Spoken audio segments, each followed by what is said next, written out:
Olá, que bom estarmos juntos mais uma vez. Espero que esteja tudo bem com você. A quebra de sigilo no governo sempre gerou polêmica. Mas já pensou poder entrar e ver tudo o que consta nos documentos da agência de espionagem do governo dos Estados Unidos? Pois é, foi isso que aconteceu. Esses documentos chamados de desclassificados vêm dando o que falar, pois a cada documento aberto surgem novas revelações de estratégias ilegais e antiéticas elaboradas para favorecer ideais específicos. O trabalho da Agência Central de Inteligência, popularmente conhecida como CIA, é muito visto em filmes de ação como sendo violento e perigoso. E é por aí mesmo, hein? A agência, que tem sede em Langley, nos Estados Unidos, sempre transmitiu a missão de oferecer inteligência de ponta aos líderes dos Estados Unidos para manter o lugar mais seguro. Inclusive, eles mesmos afirmam que os formuladores de políticas, incluindo o presidente, tomam decisões baseadas nas informações fornecidas por eles. Idealmente, essa segurança e decisões se dão por meio de realização de algumas das responsabilidades, como coleta e análise de informações relacionadas a países estrangeiros, realização de ações secretas solicitadas pelo presidente dos Estados Unidos, gestão de crises, incluindo guerras e proteção de segredos que, segundo a própria CIA, são guardados para manter a segurança da nação. Muitos confundem o trabalho da CIA com o FBI, ou o FBI, já que ambos são membros da comunidade de inteligência dos Estados Unidos, mas eles têm responsabilidades diferentes. A CIA não tem qualquer função de aplicação da lei. Ela apenas pode coletar e analisar informações de países e cidadãos estrangeiros, diferente do FBI, que tem acesso liberado às informações das pessoas norte-americanas. Contudo, isso não está sendo seguido como deveria. Em 2017, a agência liberou o acesso público de aproximadamente 13 milhões de páginas que até então eram secretas, e o que foi descoberto parece ter realmente saído de um filme muito bem bolado, com informações que vão desde avistamento de OVNIs até experiências psicológicas feitas com humanos e sem consentimento. O chamado Project Stargate foi um exemplo disso. Esse projeto aconteceu entre a década de 1970 e 95, em conjunto com o Exército dos Estados Unidos durante a Guerra Fria, quando a espionagem e a busca por qualquer vantagem psicossocial eram comuns e também um interesse da CIA. Esta foi a mesma época em que Uri Geller ganhou notoriedade alegando ter poderes psicológicos como mover objetos com a mente ou ler pensamentos. Se você é dessa época, deve se lembrar do entortador de colheres. Foi isso que influenciou a escolha dele pela CIA, que o submeteu, o ilusionista, a vários testes para avaliar a veracidade do seu poder. Nos documentos, os investigadores descobriram que ele passou por um experimento em que Geller precisou adivinhar o que outros pesquisadores desenhavam e, em salas separadas, ele realmente reproduziu com certa precisão. Antes de Geller, outra pessoa ocupava seu lugar no projeto. Joseph McMonigle foi um dos primeiros a ser recrutados e foi considerado um dos principais visualizadores remotos no programa. Nos anos 80, a CIA decidiu começar uma experiência de percepção extrasensorial, também chamado de visão remota ou PES. Um dos registros, possivelmente envolvendo Joseph, sugere que a Arca da Aliança foi encontrada em 1988. O objeto, construído por israelitas no século XIII a.C., tratava-se de um tipo de baú antigo, segundo a Bíblia hebraica, que guardava as tábuas originais dos 10 mandamentos bíblicos, entre outras coisas, localizada no Templo de Jerusalém, e que desapareceu há séculos quando babilônios roubaram e destruíram a cidade em 586 a.C. O projeto Stargate foi encerrado por falta de resultados conclusivos. Além disso, foram registrados muitos resultados por efeito placebo. Diversos cientistas criticam esses experimentos, afirmando que os registros mostram falta de controles rigorosos e protocolos científicos apropriados. O MKUltra foi revelado em mais um dos documentos desclassificados, contendo estratégias de experimentos de controle mental em cidadãos americanos, dentre eles prisioneiros e pessoas com transtornos psicológicos, mas sem consentimento. O líder da operação, Sidney Gottlieb, o químico e oficial da CIA, usou estratégias de hipnose, isolamento sensorial, abuso verbal e sexual, além de várias outras formas de tortura psicológica e administração de drogas, como foi o caso de Frank Olson, bioquímico do Exército dos Estados Unidos. Durante uma reunião de trabalho, ele foi drogado com LSD sem ser avisado, mas teve uma reação adversa que o levou a um colapso mental. Alguns dias depois dos eventos, ele caiu de uma janela do 10º andar de um hotel em Nova York, em 1953. A morte foi inicialmente classificada como suicídio, mas 22 anos depois, a morte de Frank foi reexaminada, surgindo evidências diversas de que sua queda poderia não ter sido um ato voluntário. Mesmo que a sua família tenha acreditado que ele foi assassinado e recebendo um acordo financeiro do governo dos Estados Unidos na época, o caso foi reaberto mais tarde, envolvendo investigações adicionais. Outra das operações do escopo MKUltra foi a Operation Midnight Climax, em que prostitutas eram subornadas para atrair pessoas para as instalações secretas conhecidas como safe houses, que foram instaladas pela CIA em cidades como São Francisco e Nova York. Ao chegar no local, essas pessoas desavisadas eram drogadas e observadas por trás de espelhos unidirecionais. O programa tinha parceria com mais de 80 instituições, incluindo universidades renomadas,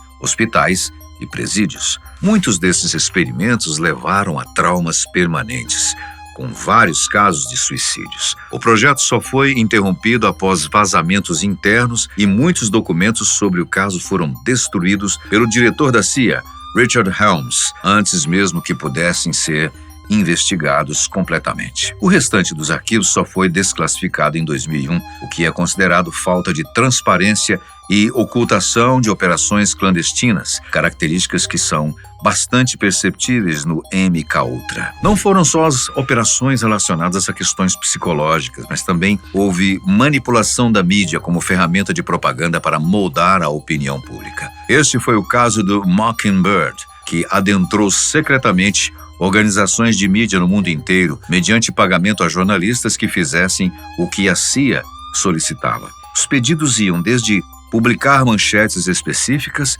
incluir agentes da inteligência em posições de poder dentro de veículos importantes, até exigir financiamento de empresas de comunicação e propaganda. Quando dirigida por Carl Meyer e Alan Dulles, ambos com cargos de confiança na CIA, a operação chegou a manipular pelo menos 25 grandes organizações de mídia, além de mais de 400 jornalistas, transformando veículos que supostamente eram independentes em empresas de propagandas favoráveis durante a guerra. Entre os veículos envolvidos estavam jornais que são influentes até hoje, como o The New York Times, The Washington Post, além de grandes redes de televisão. E como não ficaram apenas nos Estados Unidos, conseguiram mudar opiniões sobre eventos importantes, como a invasão da Baía dos Porcos, a Guerra do Vietnã e os golpes apoiados pela CIA na América Latina. Houve também outros métodos de manipulação por meio da mídia, como a criação de organizações falsas, como o Congresso pela Liberdade Cultural, que publicava mais de 20 revistas prestigiosas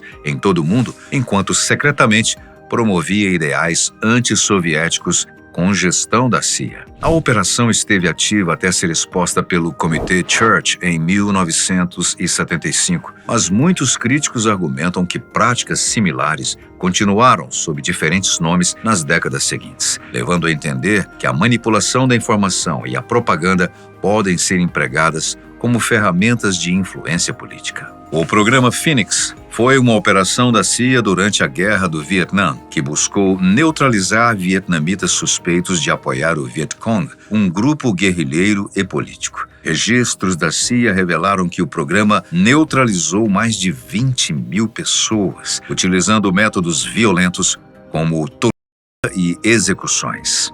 Além disso, a CIA também apoiou esquadrões de extermínio para realizar interrogatórios violentos, muitas vezes baseados em informações imprecisas. Um exemplo notório desse apoio foi no Chile, após o golpe de 1973, onde o governo militar, com a ajuda da CIA, torturou e assassinou opositores sob a justificativa de combater o comunismo. O programa Phoenix foi implementado entre 1967 e 72, sendo descrito como um programa de coleta de inteligência. Idealizado por William Colby, que mais tarde se tornaria diretor da CIA, o projeto criou centros de interrogatório provincial em todo o Vietnã do Sul, onde torturavam pessoas com choques elétricos nos órgãos íntimos, afogamento, espancamento e a técnica do telefone, ou seja, golpes simultâneos nos ouvidos, causando ruptura dos tímpanos. Vários estudos e relatórios, incluindo investigações sobre esse projeto, revelaram que mais de 40% dos prisioneiros não tiveram qualquer relação com o Vietcong. O programa incluía até cotas mensais de neutralizações para as operações alcançarem algo como uma meta com números pré-determinados, independentemente da culpa das vítimas. Depoimentos de ex-agentes confirmam que muitas pessoas, incluindo professores, médicos e líderes comunitários, foram mortos simplesmente por não ajudarem as forças americanas ou do Vietnã do Sul. O programa foi, posteriormente, considerado pelo Congresso dos Estados Unidos como responsável por graves violações de direitos humanos e crimes de guerra. Contudo, outros documentos afirmam que metodologias similares foram adaptadas e reutilizadas em conflitos que vieram depois no Iraque e Afeganistão, com nomes diferentes. Documentos mostram operações que afetaram até a saúde pública com testes de guerra biológica aplicados em pessoas americanas. Em operações como a Big City, agentes liberaram bactérias por pequenos quebrados nos canos do metrô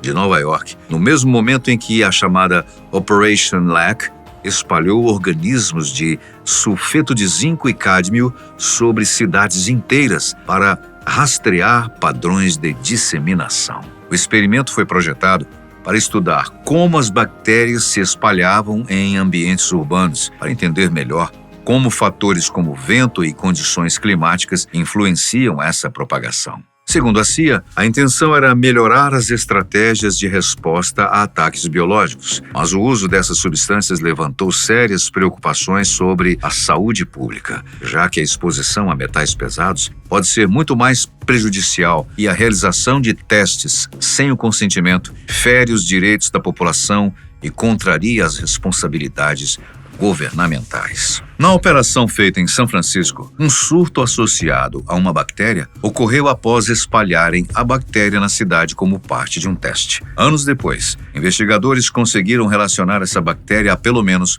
uma morte e centenas de casos de infecções respiratórias graves entre os habitantes. Isso mostra como os efeitos dos testes podem se manifestar de modo inesperado, com consequências sérias para a saúde pública que só puderam ser atribuídas aos experimentos posteriormente. Experiências parecidas e igualmente sem consentimento também aconteceram em outros países, como a Operação Dropkick, em que a CIA testou mosquitos infectados com febre amarela em comunidades do Panamá. Operações semelhantes aconteceram também na Índia e em partes da África. Também existem documentos desclassificados de operações relacionadas ao golpe militar chileno de 1973. A operação, nomeada como Full Belt, alocou milhões de dólares para desestabilizar o governo de Salvador Allende, que havia democraticamente sido eleito, financiando greves, sabotagens econômicas e apoiando diretamente o golpe militar.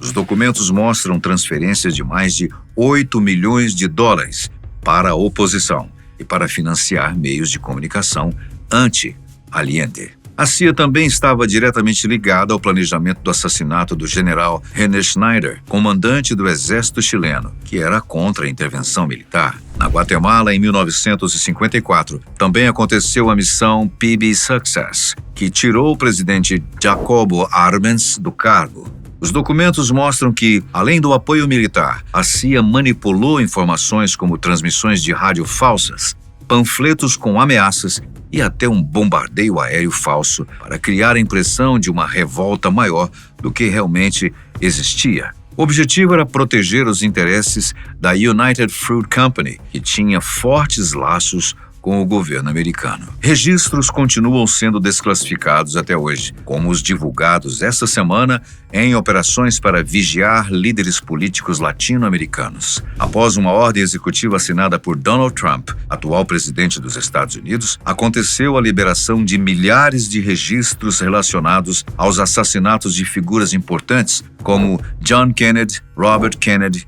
e Martin Luther King Jr. Os líderes Mao Tse-tung e Fidel Castro ofereceram apoio material, suporte e até enviaram voluntários para Leonel Brizola, então governador do Rio Grande do Sul. O apoio veio durante a campanha da legalidade, movimento liderado por Brizola para garantir a posse de João Goulart como presidente após a renúncia de Jânio Quadros. A CIA monitorava atentamente esses desenvolvimentos, tendo Brizola como uma ameaça aos interesses americanos naquela região, pois consideravam essas conexões como prova de influência comunista no Brasil, o que mais tarde seria usado como justificativa para apoiar o golpe militar de 1964. Depois de décadas e conforme mais arquivos são desclassificados ou vazados, temos uma visão mais clara de atividades que, por décadas, ficaram escondidas, mas acabam provocando mudanças importantes, como a criação de comitês de supervisão no Congresso